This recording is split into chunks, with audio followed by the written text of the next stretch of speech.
माँ मुझे जाने दो, मैं राम की सेवा, राम काज सब करी हूँ, मैं राम की सेवा करूंगा, उसके बाद मैं स्वयं अपने आप को आपके चरणों में समर्पित कर दूंगा, तब खा लेना।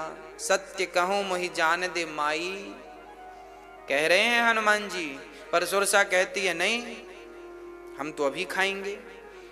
तो जो लोभी व्यक्ति होता है ना, वो कल पर टालता नहीं है, वो कहता अभी। लोभी व्यक्ति कहता अभी होना चाहिए, अभी, है ना। तो लोभ का अंत नहीं है। सुरसा अपना रूप बढ़ाती गई, और हनुमान जी भी उससे दुगने, जस जस सुरसा बदन बढ़ावा, तासु दून कपि रूप दिखावा। 16 योजन मुखते ठयऊ, तुरत पवन सुत 32 भयऊ। वो 16 योजन की हुई तो हनुमान जी 32 के हो गए, वो 32 की हुई तो हनुमान जी आगे हो गए। जैसे जैसे सुरसा बदन बढ़ाई, हनुमान जी वैसे वैसे बढ़ाते गए।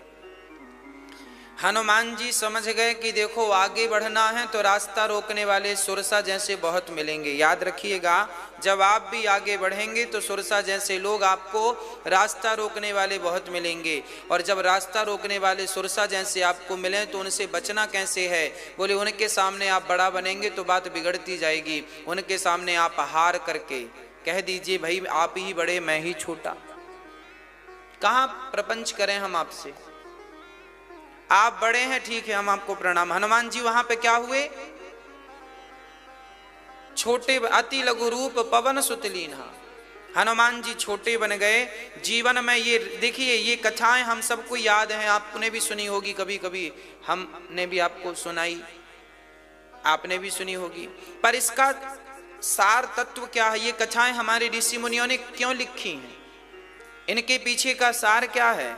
क्या यही है कि हमने सुनाया, आपने सुन लिया, रट्टू तोती की तरह याद कर लिया? ना, जीवन में यह शिक्षा है कि जब भी आपके मार्ग में कोई सुरसा जैसा व्यक्ति या स्त्री मिले जो आपका रास्ता रोक रहा हो या रोक रही हो, आपके रास्ते में बड़े अडंगे आ रहे हैं, बड़े परेशानी आ रही हैं, तब आप छोटे बनकर अपना एटीट्यूड, अपना अहंकार, अपना दर्प, अपना ईगो समाप्त करके, कम करके किनारे से आगे निकलने का प्रयास करो। कई बार होता है ना, झगड़े इस बात पे हो जाते हैं, हम भी सॉरी नहीं बोलेंगे तो हम भी नहीं बोलेंगे। कई भाई भाई आपस में झगड़ा कर लेते, हम झुकेंगे नहीं, झुकेंगे। हनुमान जी बढ़िया सिखा रहे हैं, देखो छोटे बन जाओ, छोटे बन जाओगे तो आगे का रास्ता। अब हनुमान जी सुरसा से ही उलझे रहते तो लंका जाते। आप जिस दिन अपने लक्ष्य की ओर चलेंगे, सुरसा जैसे लोग रास्ता रोकने के लिए खड़े हो जाएंगे, आपको तो छोटे बन के राम राम कह के, भैया तू बड़ा मैं छोटा कह के आगे निकल जाओ। ये शिक्षा है इस कथा से। हाँ जी, अब आगे की शिक्षा। हनुमान जी आगे गए तो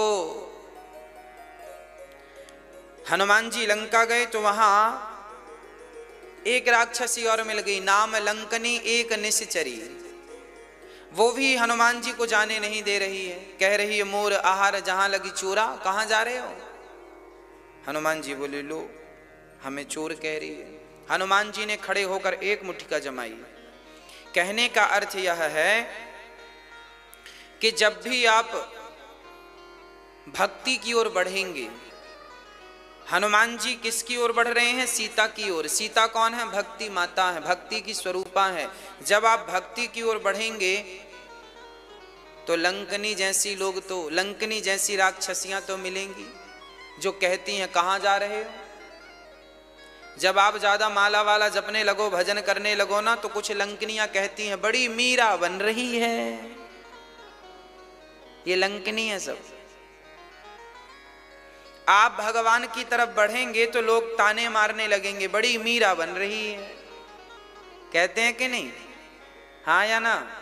हाँ, बड़ा भक्त बन रहा है। तो आप लोग भी कह दिया करो हम मीरा बन रही हैं, तुम सूपनखा बन जाओ। मीरा तो अच्छी बात है।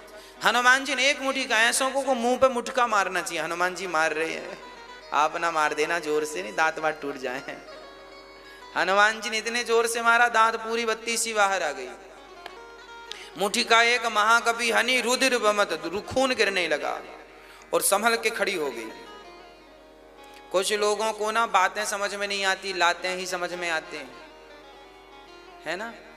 इसे बातें समझ में नहीं आई तो हनुमान जी ने एक जमाया, साम दाम दंड भेद। हनुमान जी बड़े नीतिज्ञ हैं, किसे कौन बात से समझता है, कौन लात से समझता है। हनुमान जी के पास दोनों ऑप्शन है, साम दाम दंड भेद। समझाओ, समझ में ना आए तो पैसे दे के समझाओ, फिर भी ना समझ में आए तो फिर दंड दो। तीसरे ऑप्शन में दंड, और फिर भी समझ में नहीं आए तो फिर देश निकाला। 4 नीतियां हैं हमारे ग्रंथों में। अब हनुमान जी चले मंदिर मंदिर प्रति कर शोधा, देखे जहाँ तहाँ अगणित जोधा।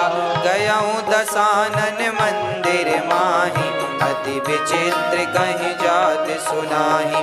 शयन किए देखा कपि देहि, मंदिर महु न देख वै देहि। भवन एक पुनि देख सुहावा, हरि मंदिर तहाँ भिन्न बनावा। हनुमान जी मंदिर मंदिर प्रति कर शोधा, देखे जहां तहां अगणित जोधा। हनुमान जी वायु मार्ग से चल रहे हैं, देख रहे हैं मेरी सीता माता कहाँ है, कहाँ है, कहाँ है। चलते चलते हनुमान जी पूरी लंका में खोज करके आ गए, पर माता सीता का कोई अता पता। अंत में हनुमान जी की दृष्टि मंदोदरी पर पड़ी। तो मंदोदरी, अच्छा हनुमान जी ने कभी सीता माँ को देखा नहीं था, तो पहचान कैसे करें। तो जब मंदोदरी को देखा तो हनुमान जी को लगा यही सीता माता है। फिर ध्यान से देखा, देखो कॉमन सेंस क्या चीज होती है ना। हमारे ग्रंथों में आपके कॉमन सेंस को भी डेवलप किया गया है। हनुमान जी मंदोदरी को देखते हैं तो मंदोदरी बड़ी आराम से सो रही हैं अपने पति के बगल में, रावण के बगल में। हनुमान जी को लगा इतनी सुंदर है, पूरी लंका में मुझे इतनी सुंदर स्त्री नहीं मिली, मतलब यही सीता है। हनुमान जी ने देखा, पर थोड़ी देर बाद हनुमान जी ने सोचा ना, देखिए कॉमन सेंस, हनुमान जी ने सीता को देखा नहीं था। आप उस व्यक्ति को ढूंढने जाएं जिस व्यक्ति को आपने कभी देखा नहीं है, तो क्या ढूंढना सरल होगा। अब हनुमान जी का कॉमन सेंस देखिएगा। हनुमान जी ने देखा कि ये सीता है, पर विचार किया ये सीता यदि होती तो रावण के बगल में इतनी आराम से तो नहीं सो रही होती, क्योंकि हमारी माता तो राम को अपना सर्वस्व मानती हैं, और वो तो यदि ये जबरदस्ती भी बांधकर सुलाता तो भी माँ इतने आराम से तो नहीं सो रही होती। इसका मतलब ये सीता माता नहीं। अब हनुमान जी समझ गए कि हो ना हो रावण की पत्नी। नाम आम तो बाद में परिचय देंगे हनुमान जी, पर समझ गए कि अब ये रावण की ही पत्नी है, ये मेरी सीता माता नहीं। पूरी लंका में खोज लिए, हनुमान जी को कोई सूचना नहीं, कोई सूचना नहीं, कोई सूचना नहीं। एक बात बताएं मैया जी, हनुमान जी सीता माता को पाना चाहते हैं, और सीता माता कौन है? भक्ति। सीता माता कौन है?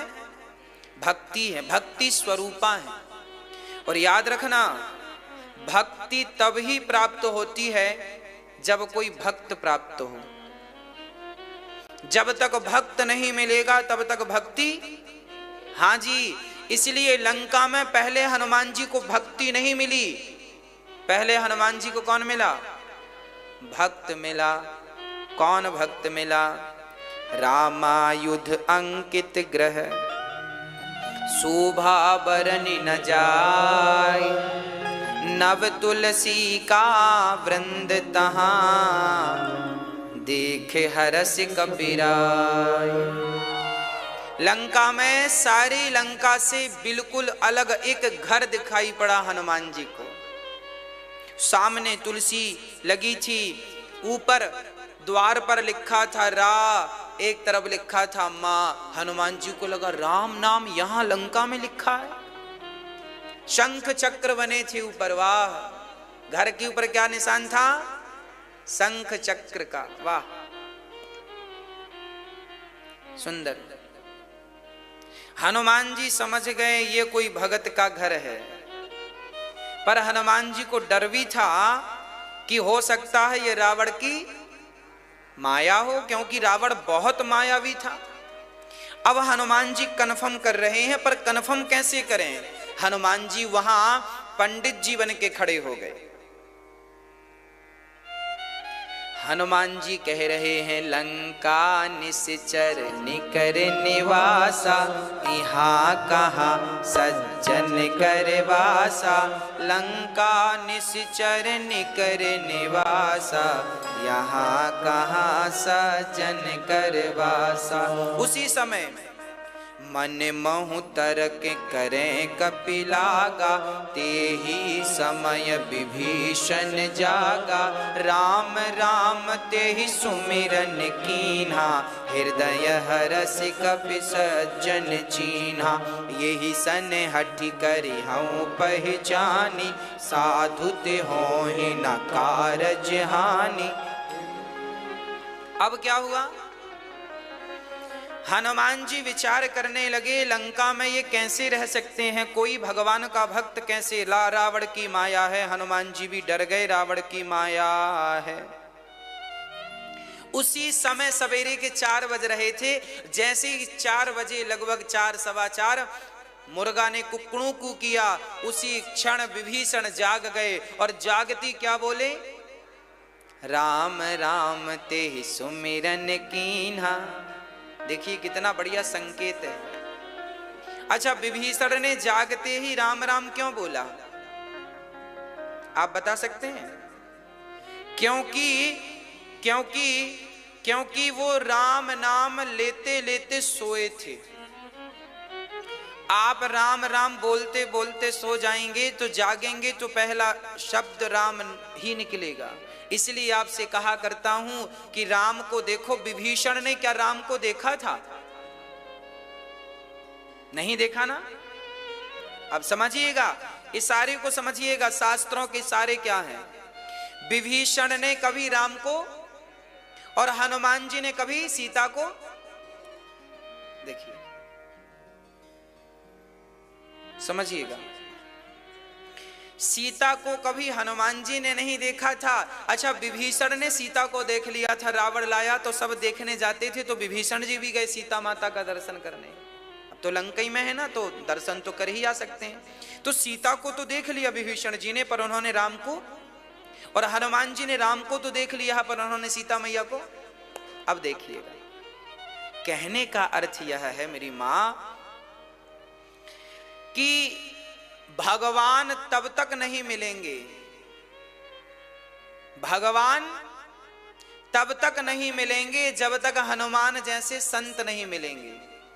विभीषण को जब तक हनुमान नहीं मिले तब तक उनको राम नहीं मिले, और सीता जैसी भक्ति तब तक नहीं मिलेगी जब तक विभीषण जैसा भक्त नहीं मिलेगा।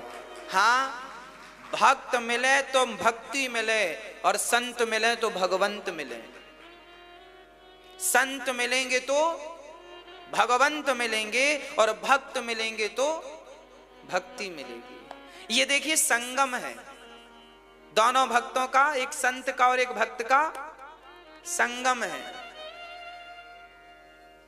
देखिए, हनुमान जी ने समझ लिया कि प्रातः काल जागते ही इनके मुख से राम राम निकला है, ये रावण की माया नहीं हो सकती। विभीषण ने कभी राम का दर्शन नहीं किया, पर वो लंका में भी राम राम जपते थे, है ना।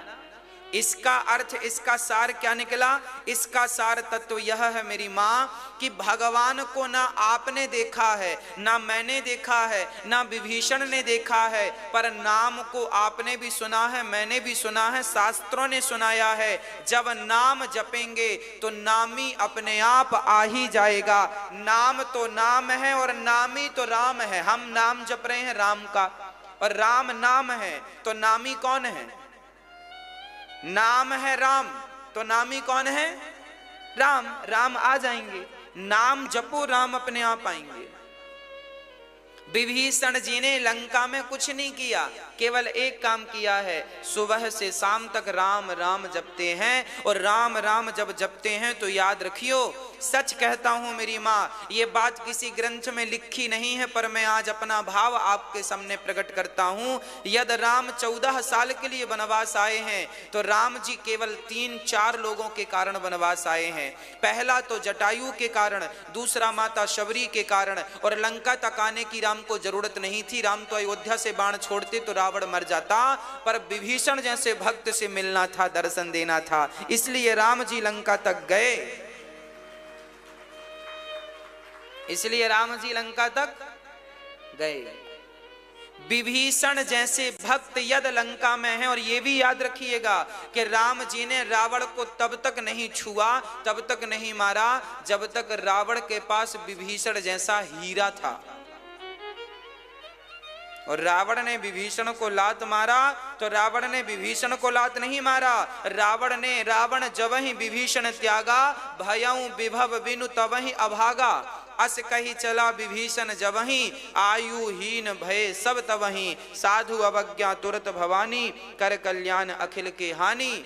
रावण ने विभीषण को त्यागा, तो रावण ने विभीषण को नहीं त्यागा, रावण ने अपने भाग्य को त्याग